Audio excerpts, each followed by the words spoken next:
Hi, and welcome to Enchantment of Eternity's review for the Doomsday Machine, which is episode 6 of season 2 of Star Trek The Original Series.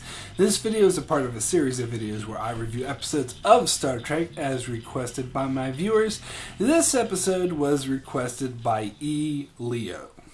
So the Doomsday Machine is the episode where the Enterprise encounters a nearly unstoppable automatic ship from another galaxy that destroys every planet in its path that Kirk refers to as the Doomsday Machine. And it is headed straight into the most densely populated area of the Federation. A shell-shocked Commodore assumes control of the Enterprise and nearly gets it destroyed in a vain attempt to destroy the ship, and once Kirk relieves him of command, he sacrifices himself in a vain attempt to destroy the Doomsday Machine. However, his failed attempt gives Kirk the idea on how to destroy it, which he manages to pull off and destroy it just in the nick of time.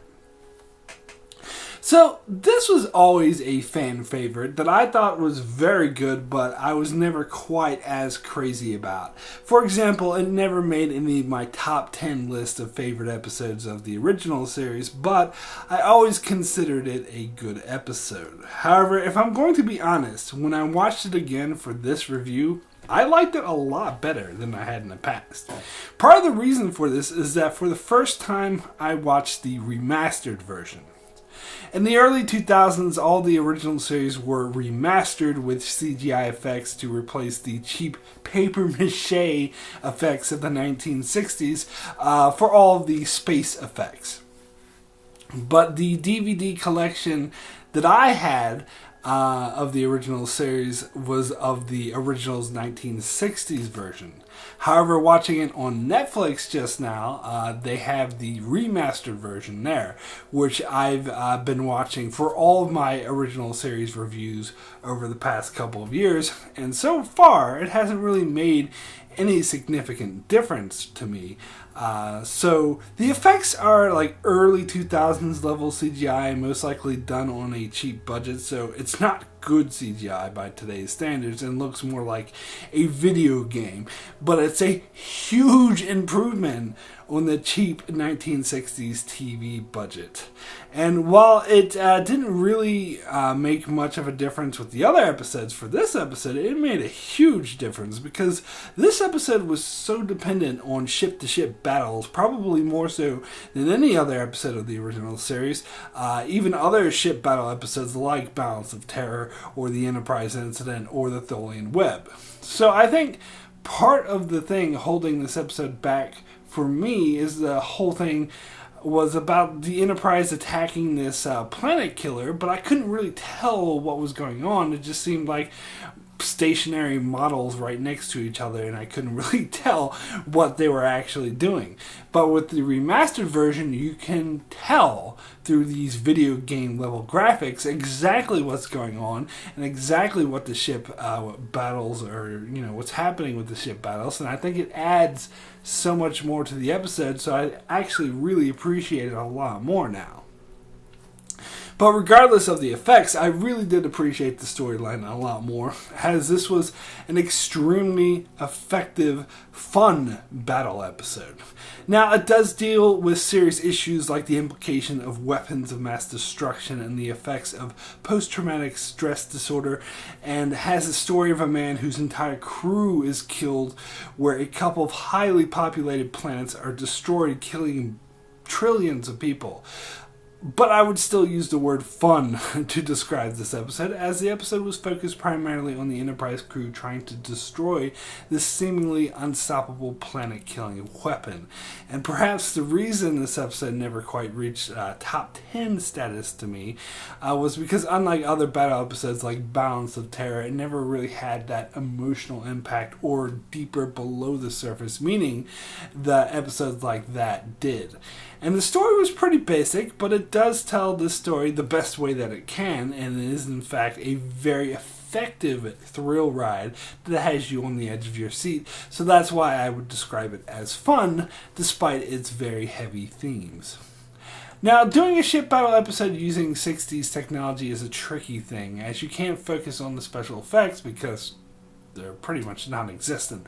So they tried to get around this by focusing on the characters, and the main basis for the character story in this episode is that of Kirk and Scotty being trapped on this derelict, barely operable ship while a Commodore suffering from PTSD goes on a mad, revenge-driven quest to destroy the planet killer and disregards the safety of the Enterprise in the process.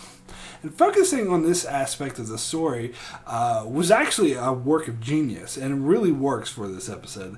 This was an earlier example of something the Star Trek franchise would do so much later on it would become a cliche, and that is the device of having someone in command who is compromised and shouldn't be in command, and having the subordinates have to try to deal with trying to relieve this person of command without inspiring a mutiny. And it's actually done really well here. The way Spock is, Mr. By the Book, so when Commodore Decker points out that regulations put him in command, so Spock has no choice but to abide by those regulations. That is until Captain Kirk gives him a direct order to relieve Commodore Decker. Even though Kirk has no real legitimate reason to do so, that took the decision away from Spock and onto Kirk, who now bore the responsibility of any consequences of such a decision would have. So that freed Spock of having to worry about it, because Kirk took on the burden himself, which is actually speaks a lot to their friendship in a way. So the decision for Spock was very simple, because if he disobeyed a direct order from his captain, then he would be in violation of regulations. However, the one nitpick I had of this is when McCoy tries to relieve Decker of command for medical reasons, Spock denied this, saying that he would have to prove, he would have to verify with test results that he was medically unfit for command. However, my gripe with that is McCoy could have ordered him to report to sickbay to undergo such tests immediately. And in medical matters, a doctor's orders overrides even that of a Commodore. So the fact that he didn't do this doesn't actually make any sense, especially considering how apparent it was, even to the layman, that Decker was suffering from PTSD and was putting the Enterprise in direct danger as a response to that, which is reason enough to order an immediate examination to determine if he is fit for command, and that would be well within regulations. But that being said, the way they did do it in the show was much more exciting, so I can't really complain too much about that. I did think the episode did a great job of portraying Decker as the sort of kind of antagonist of the episode, as he's the one who actually puts the Enterprise in direct danger. However, it showed him as a well-meaning, human character, and he eventually sacrificed himself in an attempt to destroy the Doomsday Machine. Even though that attempt was unsuccessful, it gave Kirk enough knowledge to come up with his own plan that did work, and it was absolutely exciting to see this play out. I mean, we got classic Scotty in this episode, as he kept talking about how it's gonna blow or tear apart, or or how the transporter was an unreliable piece of equipment to risk one's life on. It was classic Scotty. But getting back to Decker, you actually can't blame him too much, because his actions actually saved billions, possibly trillions of lives, as Kirk and Spock had no immediate plan to destroy the Doomsday Machine. Their plan was simply to get the ships to safety and back out of the communications blockout so they could warn Starfleet. But by the time they did warn Starfleet, the Doomsday Machine would have destroyed several planets. So Decker's heart was actually in the right place. He was just being foolhardy about how he's going about it and not really using his head.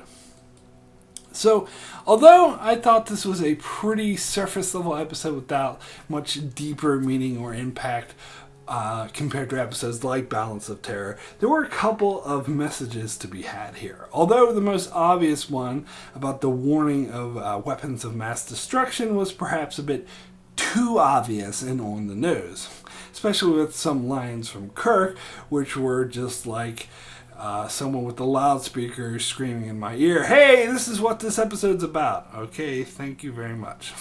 But I dare say that weapons of mass destruction are bad isn't really a bold or unique statement to be had. It's not very risky, as most of the other statements the original series makes, which is why most of the other statements the original series make are more subtle and hidden under the metaphor of science fiction, where this one was a pretty popular and accepted message, so they could be a bit more on the nose and blatant about it.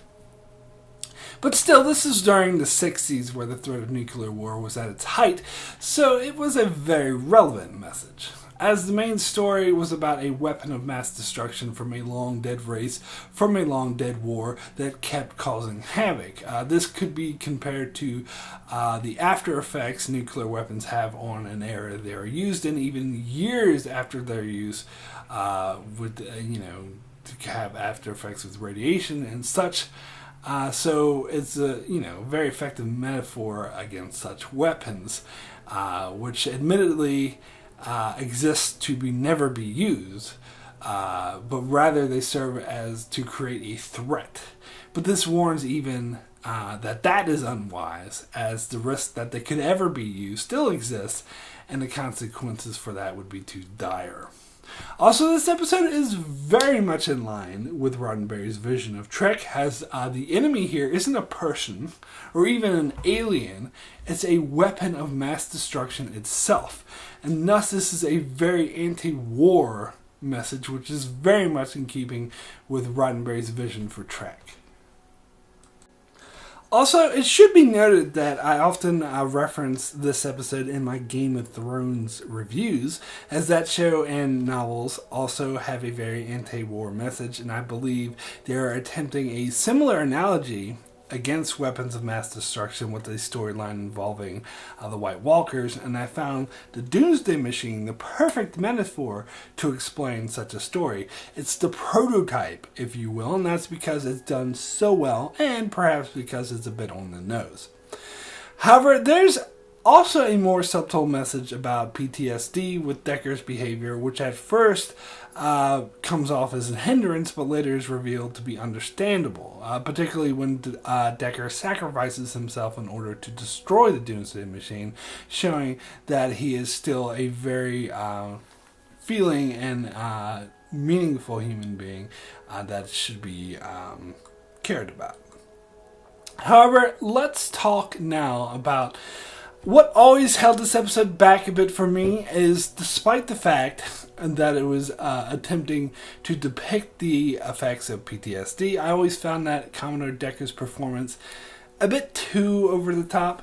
Now, as I mentioned in other reviews, over the top ham performances are par for the course for the original series. However, something about his performance rang particularly false to me, and apparently in later years the actor admitted that he was not happy with his performance and stated that at the time of filming he wasn't taking it seriously and was playing it as a cartoon character. It wasn't until years later, when Star Trek became a phenomenon, that he realized that the character was a Moby Dick type character, and he stated that he wished he would have played that character in that regard. And I do have to say that even for the original series, I thought his performance was a bit too much here. Another unique aspect of this episode that I think adds to its credibility as a classic is the music, which is truly unique for this episode. And at times, the loud, blaring trumpets and horn instruments can feel a bit over the top. But for the most part, I feel it really works in adding to the tension and suspense of the episode, which I dare say wouldn't have been as effective without it. And overall, this is probably the most unique episode music-wise in the entire show. Although there is the countdown music, which made its first appearance here, but would become a staple for the show after this. And I think it's for a very good reason, as it was always one of the best pieces of music that was very effective in creating a sense of suspense. Another thing I thought about while watching this episode is that it struck me that this was probably the prototype or inspiration for the Best of Both Worlds. The classic Next Generation episode with the Borg.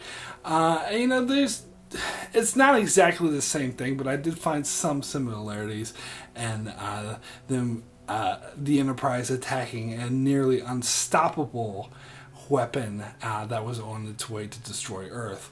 Of course, in that case, it was a race of cybernetic beings rather than an automatic killing machine.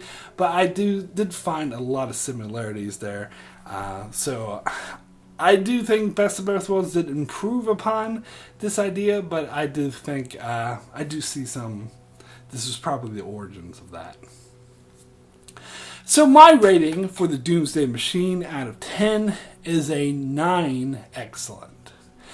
I'll be honest, previous to this most recent viewing, I would have given this episode an 8, but I feel the remastered version elevates this to a 9 because it makes the space battle scenes that are at the heart of this episode so much easier to follow, and this helps one get more invested in the story overall without the remastered version you can't really tell what's going on and thus can't get as invested. But even without these effects, the character stories were very well constructed and well executed with a script that works extremely well in keeping one engaged and on the edge of their seat throughout the entire episode's run. So that's it from my review of the Doomsday Machine. If there's an episode from any of the 5 Star Trek series you'd like me to review, just leave a comment below with the episode you'd like me to review, and I'll endeavor to do so, but please only one episode request per person.